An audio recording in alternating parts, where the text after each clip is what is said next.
নমস্কার বন্ধুরা, আজকে আমার রেসিপি মটন কারি। এখানে আমি 2 কেজি ওজনের মটন নিয়েছি।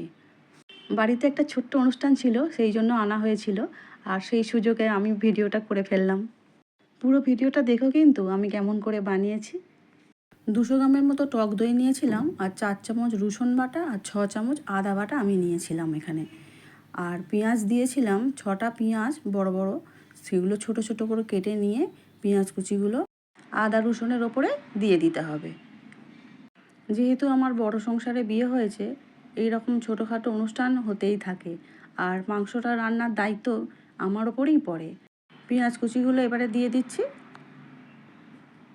খাবার পর সবাই যখন ভালো বলে, তখন মনে হয় যে বানিয়েছি আমি নিজের কাছে, আমি অনেকটাই আমার ভালো লাগা ফিরে আসে, সেটুকুই আমার পাওয়া।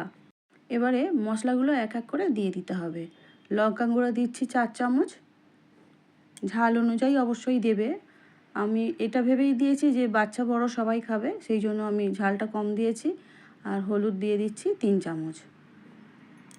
নুনটাও আমি এখন দিয়ে দিচ্ছি। পরে যখন রান্না শেষ হয়ে আসবে তখন একটু চেখে দেখে নিলেই হয়, আর চেখে দেখার লোকের তো অভাব হবে না, সবাই আছে এখানে। জিরে ধনে এইসব মশলা দিতে চাইছি না, কারণ প্লেন খাসির মাংসের ঝোল খাবে সবাই, এটাই সবার ইচ্ছা। এবারে বেশ খানিকটা সর্ষের তেল দিয়ে দিচ্ছি। সর্ষের তেলটা দেওয়ার পরে হাত দিয়ে চেপে চেপে আমি খুব ভালো করে সমস্ত মাংসের সঙ্গে মশলাগুলো আর দই খুব ভালো করে মিশিয়ে নেব। যত ভালো করে মাখা হবে না, মাংসের টেস্ট তত ভালো হবে। এবার আমি রেখে দিচ্ছি চাপা দিয়ে 20 মিনিটের জন্য রেস্টে। আলুগুলো ডোমো ডোমো করে কেটে নিয়েছি, ধুয়ে জল ঝাড়িয়ে রেখে দিয়েছি। এবার এইগুলোকে আমি ভেজে নেব। কড়াই তেল দিয়ে দিয়েছি অল্প করে। কড়াটা গরম হতেই আমি আলুগুলোকে তেলের মধ্যে দিয়ে দিচ্ছি। আলু ছাড়া খাসির মাংসের ঝোল যেন অপূর্ণ থেকে যায়, তাই না? আমরা বাঙালিরা সবসময় চাই মাংসের সাথে অন্তত 1 পিস আলু খেতে। এবারে দিয়ে দিচ্ছি সর্ষের তেল। খুব বেশি তেল আমি ব্যবহার করব না, কারণ এমনিতেই খাসির মাংসর থেকে প্রচুর তেল বেরোয়, সেই জন্য আমি খুব বেশি তেল ব্যবহার করছি না। দিয়ে দিলাম তেজপাতা, গোটা গরম মশলা, শুকনো লঙ্কা আর 1 চামচ চিনি।